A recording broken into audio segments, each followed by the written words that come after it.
آپ تاریخ کا مطالعہ کریں، حضرت عمر فاروق رضی اللہ تعالیٰ عنہ کو اللہ تبارک و تعالیٰ نے 3 پاؤ دنیا کی حکومت عطا فرمائی تھی۔ 3 پاؤ دنیا، 23 لاکھ مربع میل پر آپ کی حکومت تھی۔ وہ حضرت عمر فاروق مومن کامل تھے، اور آج ہمارا معاملہ کیا ہے؟ ہماری مسجدیں ویران ہیں، ہم آج اپنی زبانوں پر صداقت کے جملے نہیں جھوٹ لائے رہتے ہیں، ہمارا دل ایک دوسرے مسلمان بھائی کے تعلق سے صاف و شفاف نہیں ہے۔ عزیزان محترم، آج ایک مقدس ولی کی بارگاہ میں ہم حاضری کی سعادتیں حاصل کر رہے ہیں۔ ان اولیاء کرام کی زندگی کو پڑھیں، ان اولیاء کرام کے سیرت کو پڑھیں تو معلوم ہوگا کہ جب فرض تو دور کی بات ہے، ان سے مستحبات بھی نہیں چھوٹا کرتے تھے، سنن و مستحبات بھی نہیں چھوٹا کرتے تھے، اور آج ہماری نمازیں چھوٹ جاتی ہیں، اور حالات تو یہ ہے کہ مستحبات پر ہم اتنا زور دیتے ہیں۔ آخری بات عرض کر دوں، حاضری جب مزار پاک پر دیتے ہیں ہم، عرس کے موقعوں پر بے شمار فضول رسومات کو انجام دیتے ہیں، اس میں بھی توجہ دینے کی ضرورت ہے۔ ہم بھی کوشش کریں، آپ بھی کوشش کریں، یقیناً ہمارے غلط مراسم کا خاتمہ ہونا چاہیے۔ اعلیٰ حضرت فاضل بریلوی رضی اللہ تعالیٰ عنہ ارشاد فرماتے ہیں، جب کسی مزار پہ جاؤ فاتحہ پڑھنے کے لیے تو 4 ہاتھ کی دوری پر ان کے سامنے کھڑے ہو کے فاتحہ پڑھا کرو۔ اور میرے اعلیٰ حضرت فرماتے ہیں، جب ایک مزار پاک پر ایک چادر چڑھی ہوئی ہو پہلے سے، جب تک وہ پھٹ نہ جائے، جب تک وہ بوسیدہ نہ ہو جائے، تب تک دوسری چادر نہ چڑھانا۔ دوسری چادر چڑھانا فضول خرچی ہے، اور اللہ فرماتا ہے ان المبذرین کانوا اخوان الشیاطین، بے شک فضول خرچی کرنے والا شیطان کا بھائی ہے۔ ایک چادر پر 50 چادریں چڑھانا، یہ آپ سمجھتے ہیں کہ ہم فائدے کا کام کرتے ہیں، مگر آپ زیادہ چادریں چڑھا کر کے گنہگار ہوتے ہیں، اس لیے کہ بغیر مصرف کا ہے وہ۔ عزیزان محترم، اب آپ کہو گے مولانا پھر کیا کیا جائے، تو اس کا بدل موجود ہے کہ نہیں؟ میں عرض کروں آپ کو، کپڑے کی چادر کی بجائے آپ پھول کی چادریں لے کے جاؤ، آپ پھول لے کے جاؤ، اور پھول چڑھانے کا ثبوت حدیث پاک سے ہے۔ میرے آقا صلی اللہ تعالی علیہ وسلم ایک طرف سے گزر رہے تھے۔ آج جو مزارات پر ہم چادر چڑھاتے ہیں، کچھ لوگ کہہ دیتے ہیں کیا تمہارے مردہ کو ٹھنڈی لگی ہے کہ چادر چڑھاتے ہو؟ میں ایسے عقل کے اندھوں سے کہنا چاہتا ہوں، چادر اس لیے نہیں چڑھاتے ہیں کہ انہیں ٹھنڈی لگی ہے، بلکہ ہم نبی کے فرمان کے مطابق اپنے آگے معاملات کو بڑھاتے ہیں۔ میرے آقا جا رہے سفر کر رہے تھے، راستے میں صحابہ کرام بھی ساتھ میں تھے، قبرستان سے گزر ہوا۔ میرے آقا نے فرمایا، اے میرے صحابیوں رکو، اس دو قبر والے پر عذاب ہو رہا ہے۔ حدیث پاک کا مفہوم بیان کر رہا ہوں، 2 قبر والے پر عذاب ہو رہا ہے۔ میرے آقا نے فرمایا کہ ان دونوں قبر والے پر عذاب کیوں ہو رہا ہے؟ نبی نے فرمایا، ایک پیشاب کے چھینٹوں سے نہیں بچتا تھا، دوسرا چگل خوری کرتا تھا جس کی وجہ سے عذاب میں گرفتار ہے۔ میرے آقا نے فرمایا کہ ٹہنی لاؤ، ببول کے ٹہنی کو لایا اور آپ نے 2 ٹکڑے کر کے ڈال دیا، اور نبی نے فرمایا جب تک یہ ہرا رہے گا تب تک اللہ کی تسبیح بیان کرتا رہے گا، اور یہ قبر والا عذاب سے محفوظ رہے گا اس تسبیح کی برکت سے۔ محدثین کرام نے اسی حدیث پاک سے چادر چڑھانا اور پھول چڑھانا مزار پاک پر اس کا ثبوت پیش کیا ہے۔ عزیزان محترم، جب مزارات پر جائیں تو آپ چادروں پھول کی چادریں لے لیں، کیونکہ وہ تسبیح پڑھتی ہے۔ اللہ تبارک و تعالیٰ قرآن پاک کے 15واں پارے میں ارشاد فرماتا ہے، وَإِن مِّن شَيْءٍ إِلَّا يُسَبِّحُ بِحَمْدِهِ، دنیا میں کوئی چیز ایسی نہیں ہے جو رب کی تسبیح بیان نہ کرتی ہو، ارے ساری چیزیں اللہ کی تسبیح بیان کرتی ہے۔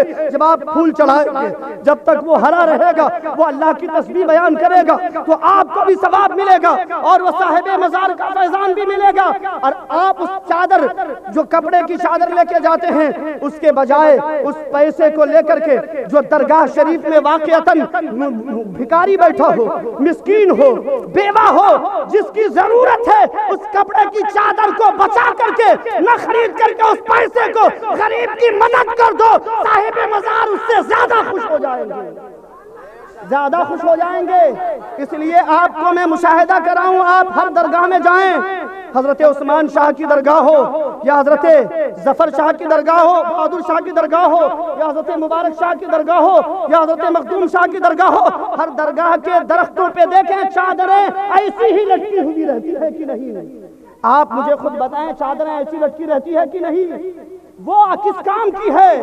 کہ بسا اوقات ایسا ہوتا ہے کہ چادریں ادھر ادھر پڑی رہتی ہیں، آپ نے اس بزرگ کے مزار پہ چڑھایا، اس کا احترام اتنا ہے کہ جب تک مزار پہ رہی وہ چادر تو لوگوں نے بوسے دیا، اپنے ہونٹوں سے لگایا اور اسی چادر کو درخت پہ چڑھا دیا آپ نے۔ اب بارش ہونے کے بعد اس کے ٹکڑے ٹکڑے ہو کے کہاں جا رہے ہیں؟ کسی کے قدم پر کوئی کچھ کر رہا ہے، اڑ کے کہیں چلی جا رہی ہے، بلکہ ان کی توہین ہوتی ہے۔